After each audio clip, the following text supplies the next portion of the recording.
எவ்வளோ டைம் மிச்சம் இருந்தும் கடைசி வரைக்கும் அந்த டைமை நம்ம விட்டுருவோம். கடைசி கட்டம் வரைக்கும் விட்டுருவோம். அந்த கடைசி கட்டம் நமக்கு கடும் ஆப்போண்டு வரப்போகுது. கடைசி கட்டத்தில் தான் எல்லாமே நம்ம தலையெழுத்தையும் மாறிடுமோ என்ற ஒரு பயம் ஒன்று இருக்கும்.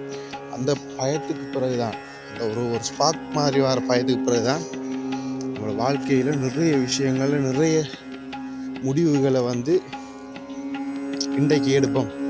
இதான் டைம், இதை விட்ட டைம் இல்லை, இனிமேல் நாளைக்கு என்று திருக்கையில் அது இப்படி நிறைய விஷயத்துக்காக நம்ம மாற்றுறதுக்கு ட்ரை பண்ணி ஏதோ ஒன்று தோன்றும். அந்த விஷயத்த நம்ம எப்போவோ அதுக்கு முதலே எடுத்துருந்தோம்டா, எப்போவோ முடிவெடுத்துருந்தோம்டா. நம்ம இப்போ எடுத்த விஷயத்த எப்போயும் முடிவெடுத்துனோம்னா நம்மளோட வாழ்க்கை பெரிய லெவலில் மாறிருக்கும். பெரிய லெவலில் நம்ம முன்னேறிருப்போம். பெரிய லெவலில் நமக்கு சக்ஸஸ் வந்துருக்கும். ஆனால் நம்ம அப்படி ஒரு நாளுமே எடுக்கிறது கடைசி கட்டம் இதுதான். சாவா இல்லாட்டி வாழ்தலான்ற ஒரு கட்டம் வரக்குள்ள தான் நம்ம அந்த கடைசி கட்டத்தை எப்படியாவது க்ளீனாக்கி ஒரு நல்ல ஒரு முடிவு ஒன்று எடுக்கிறோம். இந்த முடிவை நிறைய பேர் இதுக்கு முதல் சொல்லியிருப்பாங்க, உங்களுக்கு நீ இப்படியே செய், இப்படி செய், இப்படி செய்யண்டு. அதுக்காக நான் எல்லாரையும் அவங்களோட ஒப்பீனியனை மற்றவங்களோட ஒப்பீனியனை கேட்கணும்னு சொல்லலை, மற்றவங்களோட கருத்துக்கு ஏற்ற மாதிரி வாழணும்னு நான் சொல்லலை. நம்ம ஏன் இதுக்கு முதல்ல நமக்கு எடுக்க முடியலை? மற்றவங்க சொன்ன விஷயத்தை தானே நீங்கள் எப்பயும் முடிவெடுத்துறீங்க. அதுக்கு முதல்ல அவங்கள சொன்னதெல்லாம் நீங்கள் தட்டிருக்கீங்க.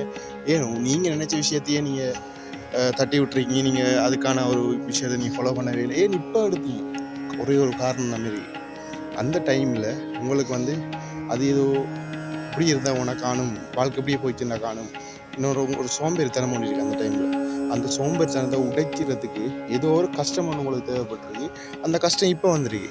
அதனால் நீங்கள் இந்த சோம்பேறித்தனத்தை விட்டு போட்டு இப்போ நீங்கள் முடிவெடுத்துறீங்க, நம்ம இதான் உங்களுக்கு நம்ம சரியான வழி, இதையாவது பிடிச்சிட்டு நம்ம அடுத்த கொப்புக்கு மாறி போயிடணும் நீங்கள் முடிவெடுத்துறீங்க. ஸோ இதை இப்போ நீங்கள் இப்போ இருக்கிற நிலைமையை இப்படியே ஃபாலோ பண்ணுங்கள்.